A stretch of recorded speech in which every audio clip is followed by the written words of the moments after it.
Martha, we've spoken about sexual aids and we've tried and understood how it's not just devices, but I think what our viewers need to also understand a little better maybe is about how various senses can act as sexual aids. Could you tell us something more about that? It seems really interesting. Yeah. So we talked about, like I mentioned just now, aid has to do with whatever helps. Yep. That's what aid means. So when we think of aid, we think of immediately of devices, or vibrators, or dildo. And in another video, I talked about textiles, like velvet with silk, cotton. I'm a very sensory, tactile person. So even the fabrics, even lace, can make me feel very sensuous and very erotic.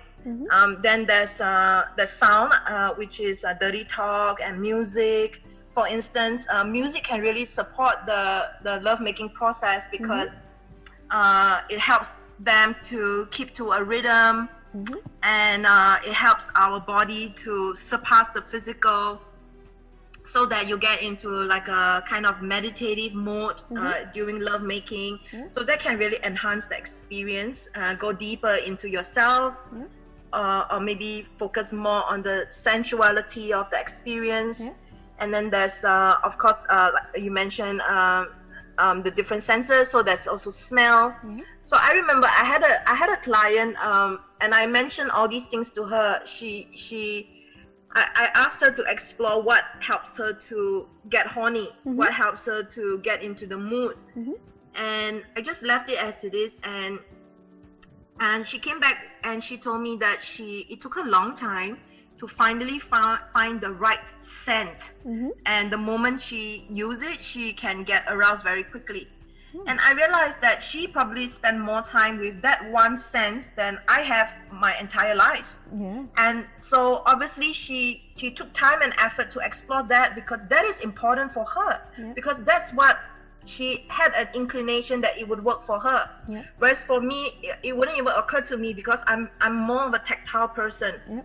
So I have clients who say, oh, I'm never going to do oral sex because of the smell. And for me, it's hard to understand, because I'm just not as sensitive with smell as they are.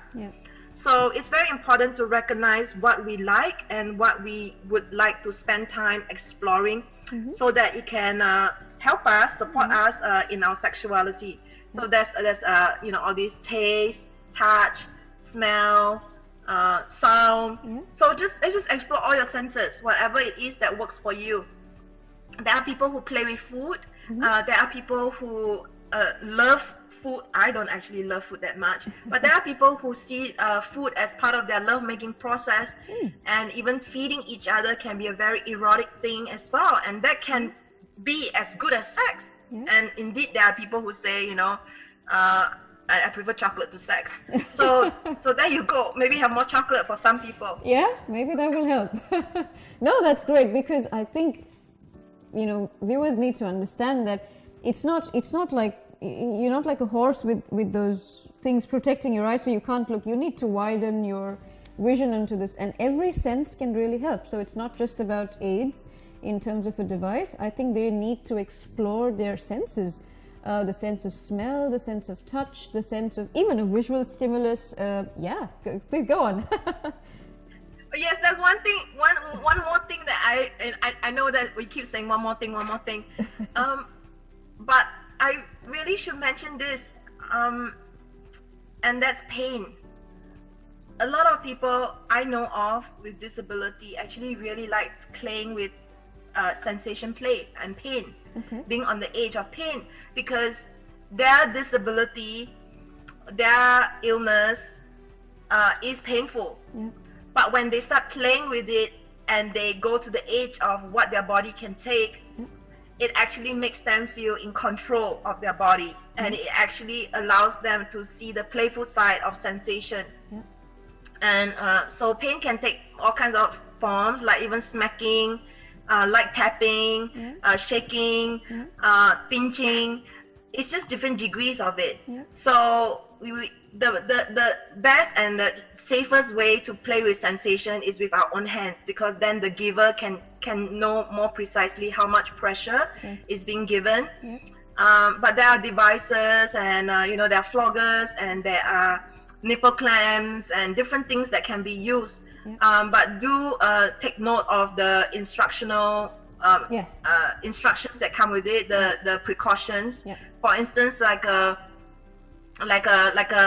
cock ring that actually restricts blood flow back into the body, which can help with sustaining an erection for a longer period of time.